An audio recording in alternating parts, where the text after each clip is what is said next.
Hello. तर दिवाळीमध्ये हे मी गाऊन घेतलेले होते. तर याचा आजचा काही मुहूर्त निघालेला होता आणि कपाटातल्या कपड्यांच्या घड्यांची अवस्था बघा अशी झालेली होती. तर आज मला पूर्ण कपाट क्लीन करून घ्यायचं होतं आणि कपड्यांच्या घड्या घालून घ्यायच्या होत्या. तर कपाट छान असं आवरल्यानंतर किती छान असं दिसतं बघा.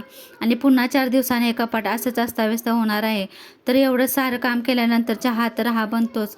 तर छान असा चहाही घेतला होता आणि चहा पिल्यानंतर अंगामध्ये एक वेगळीच एनर्जी येते ना. तर या मग चहा प्यायला.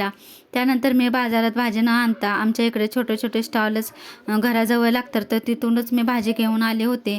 तर घरी आल्यानंतर बघितलं तर मंदिरातील दिवा बल्बच गेला होता. तर तोही मी बसवून घेतला होता आणि अशी छोटी छोटी मी कामे करते.